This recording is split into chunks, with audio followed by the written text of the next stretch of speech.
ద్వారా అప్పటి వరకు ఓటు హక్కు 21 సంవత్సరాలు ఉండే.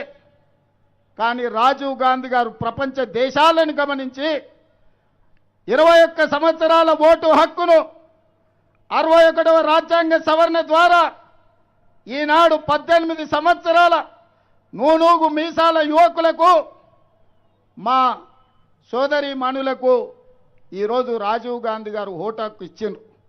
ఇక్కడికి వచ్చిన చాలామందికి మొదటిసారి ఓటు హక్కు 18 ఏళ్ళు నిండంగానే వస్తుందంటే ఆనాటి ప్రధానమంత్రి స్వర్గీయ రాజీవ్ గాంధీ గారు రాజ్యాంగ సవరణ చేసి ఈరోజు ఆ ఓటు హక్కు ఇచ్చిండు. చట్టసభలు ప్రధానంగా ఈ దేశంలో స్థానిక సంస్థలు, శాసనసభ, లోక్సభ ఈ 3 ప్రధానమైన ఎన్నికల చట్టసభలు. ప్రధానమంత్రి పివి నరసింహారావు గారు ఈ పక్కనే ఉన్నారు. రాజీవ్ గాంధీ ఓటు హక్కు ఇస్తే రాజ్యాంగాన్ని 73, 74వ సవరణ ద్వారా స్థానిక సంస్థలలో జిల్లా పరిషత్ చైర్మన్గా, పెద్ద పెద్ద నగరాలకు మేయర్లుగా 21 సంవత్సరాల వయసులోనే మేయర్లుగా, జిల్లా పరిషత్ చైర్మన్లుగా ఎన్నిక కావడానికి 21 సంవత్సరాలు పూర్తి చేసుకున్న యువతీ యువకులకు అవకాశం ఇచ్చిండ్రు. అట్లనే ఒక కమ్యూనిటీ సోదరిమని త్రివేంద్రం మేయర్ అయింది 21 సంవత్సరాలు. ఇవాళ ఇంకా కొన్ని అంశాలను మీతో పంచుకోదలుచుకున్న యువమిత్రులతో. ఈనాడు IAS, IPS, IFS, civil services దేనికైనా 21 సంవత్సరాలు పూర్తయితే అర్హత సాధిస్తున్నారు.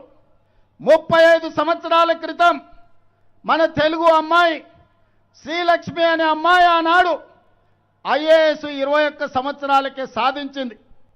ఈ మధ్యకాలంలో మహబూబ్నగర్ జిల్లా నుంచి డి అనన్య అనే అమ్మాయి 22 సంవత్సరాలకే ఐఏఎస్ సాధించింది. అంతెందుకు 32 సంవత్సరాల క్రితం ఇక్కడే ఎక్కడో డ్యూటీలో ఉన్నట్టున్నాడు తెలంగాణ రాష్ట్ర డీజీపీ సివి ఆనంద్ 22 సంవత్సరాలకు ఐపీఎస్ సాధించి ఈనాడు తెలంగాణ రాష్ట్రానికి డీజీపీగా కొనసాగుతున్నాడు. మరి వాళ్ళ మిత్రులారా, అసెంబ్లీ లోక్సభలో 25 ఏళ్ళు, శాసన మండలి రాజ్యసభలో 30 ఏళ్ల వయసు ఈరోజు ఎన్నికల్లో పెట్టిండ్రు. కానీ పక్కనున్న దేశాలు, జర్మనీ లాంటి దేశంలో, గ్రేట్ బ్రిటన్ లాంటి దేశంలో 18 సంవత్సరాలు పూర్తయితే చట్టసభలకు ఓడమే కాదు, ఆ దేశాలకు ప్రధానమంత్రులుగా లేకపోతే ప్రెసిడెంట్లుగా ఎన్నిక కావచ్చు. పక్కనే ఉన్న సింగపూర్లో 21 సంవత్సరాలు పూర్తి చేసుకుంటే ఆ దేశానికి ప్రధానమంత్రి కావచ్చు. అందుకే ఈనాడు మా మిత్రుడు మహేష్ గౌడ్ గారు ఏదైతే సూచన చేసిండో మీ అందరి సమక్షంలో నేను మాట ఇస్తున్నా.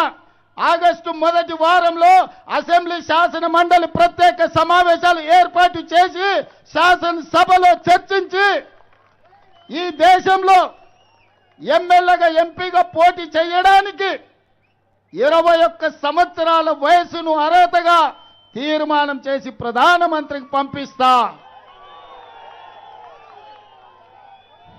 ఈరోజు ఎవరో మంత్రులు ప్రధానమంత్రులు కావడం కాదు, 25 సంవత్సరాల వయసు వరకు మీరు ఎదురు చూడాల్సిన అవసరం లేదు. ఈరోజు జంతర్ మంతర్ వీధుల్లో ధర్నా చేయడం కాదు, లోక్సభ, రాజ్యసభలో మీ గళాన్ని వినిపించడం ద్వారా, మీ సమస్యల్ని లేవనెత్తడం ద్వారా ఈ దేశానికి ఆదర్శంగా ఉండే విధంగా ఈ దేశం నుంచి యువకులు ఈ దేశాన్ని పరిపాలించగలిగిన సత్తా ఈ యువకు ఇవ్వాలి అని తెలంగాణ శాసనసభలో తీర్మానం చేసి పార్లమెంటులో రాహుల్ గాంధీ, మల్లికార్జున్ ఖర్గే గారి నేతృత్వంలో బిల్లును ఆమోదించే విధంగా ఈనాడు కాంగ్రెస్ పార్టీ, మా ప్రభుత్వం ప్రయత్నం చేస్తుందని చెప్పి ఈ సందర్భంగా మీకు నేను మాట ఇస్తున్నా. మిత్రులారా, విద్యాశాఖ లేదా ఐటీ శాఖ అత్యంత కీలకమైన శాఖలు. 60 ఏళ్ళలో 70 ఏళ్ళలో 90 ఏళ్ళలో కాదు, 21 సంవత్సరాలు నిండిన యువకులు ఈ దేశానికి మంత్రులైతే తప్పకుండా దేశ భవిష్యత్తు మారుతుంది, ప్రపంచంతో పోటీ పడతాం. ఈనాడు 543 మంది ఎంపీలు ఉంటే 1% కూడా జంజీ ప్రాతినిధ్యం లేదు. 1% లోపలనే ఈరోజు లోక్సభలో మీ ప్రాతినిధ్యం ఉంది. మీ జనాభా ఈ దేశంలో 30% ఉంది. 30% జనాభా ఉన్న జంజీ యువ కెరటాలకు చట్ట సభలలో ప్రవేశం కల్పించాల్సిన బాధ్యత ఈ ప్రభుత్వాల మీద ఉన్నది.